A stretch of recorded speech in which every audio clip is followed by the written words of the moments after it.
আমার বর্তমান ডিজিটাল নিউজের সাংবাদিক শেখ ইমতিয়াজের বাড়ি ভাঙচুর এবং তার পরিবারকে মারধর করল কিছু দুষ্কৃতী। খাগড়াগড় মাঠপাড়া এলাকায় আমার বর্তমান ডিজিটাল নিউজের সাংবাদিক শেখ ইমতিয়াজের বাড়ি। বৃহস্পতিবার রাত্রে হঠাৎই একদল দুষ্কৃতী হামলা চালায় সাংবাদিকের বাড়িতে। ভাঙচুর করা হয় বাড়ি। সেই সময় বাড়িতে না থাকায় প্রাণে বেঁচে যান শেখ ইমতিয়াজ।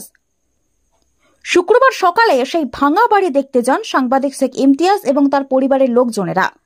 আবারও সেই সময় শেখ ইমতিয়াজকে সামনে পেয়ে বেধড়ক মারধর করা হয়। বাদ পড়েনি তার বৃদ্ধা মা। ঘটনাস্থলে উপস্থিত ছিলেন বেশ কয়েকজন সাংবাদিক। তাদের মোবাইল ফোন ভেঙে দেওয়া হয় এবং ব্যাপক হেনস্থা করে স্থানীয় গুন্ডা বাহিনীরা। আমার বর্তমান ডিজিটাল নিউজে সবসময় সত্য খবর প্রকাশ করা হতো, সেটাই হয়তো সহ্য করতে পারেনি এই গুন্ডা বাহিনীরা। তবে আমার বর্তমান ডিজিটাল নিউজের সাংবাদিক শেখ ইমতিয়াজ চোখে চোখ রেখে যেভাবে সত্য খবর সমাজের বুকে প্রকাশ করত, আবারও করবেন। সংবিধানের চতুর্থ স্তম্ভ সংবাদ মাধ্যম। এই সংবাদ মাধ্যমকে যদি কেউ চোখ রাঙানি দেখায়, তাদের কণ্ঠরোধ করার চেষ্টা করে, কোনোভাবেই মানা যাবে না। চোখে চোখ রেখে কথা বলবে শেখ ইমতিয়াজ। বর্ধমান সদর থানায় লিখিত অভিযোগ দায়ের করে অভিযুক্তদের বিরুদ্ধে সাংবাদিক শেখ ইমতিয়াজ ও তার পরিবার।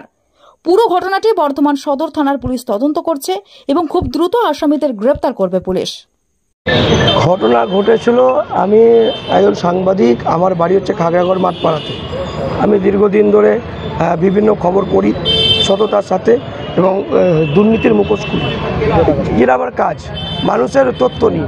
কিন্তু ব্যাপারটা হচ্ছে গতকাল রাত্রে কয়েকজন গুন্ডা বাহিনী দুষ্কৃতীরা তারা আমার বাড়িতে হামলা করে। আমি সেই বাড়িতে ছিলাম না বলতে আমাদের যে বাড়িটা বৃষ্টি পড়লে যখন তখন ডুবে যায়, সেই জন্য আমরা অস্থায়ীভাবে একটা বাড়ি বানাতে নিয়েছিলাম, সেই জন্য আমরা বাড়িতে ছিলাম না। কিন্তু এই দুষ্কৃতীরা জানতো না যে আমরা ওই বাড়িতে থাকি না। তো আমার বাড়িতে একেবারে হামলা করে, ভাঙচুর করে, লুটপাট করে। আজকে সকালে যখন আমরা সেই বাড়িটা দেখতে যাই, আমার মা, আমি, আমার দিদি, আমার পরিবার, তখন আমাদের ওপর হামলা করে এবং ওখানকার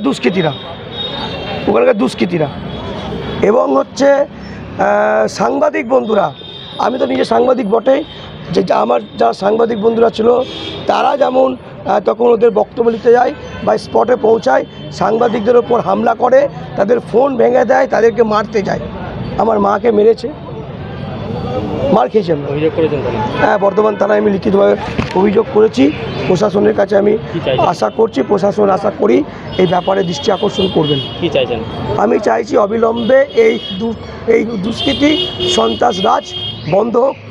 বর্ধমান শহরের বুকে এরকম উত্তরপ্রদেশের মতো রাজত্ব বন্ধ হোক, সন্ত্রাস বন্ধ হোক। আমার নাম শেখ ইমতিয়াজ, আমার বর্ধমান ডিজিটাল নিউজের আমি সাংবাদিক।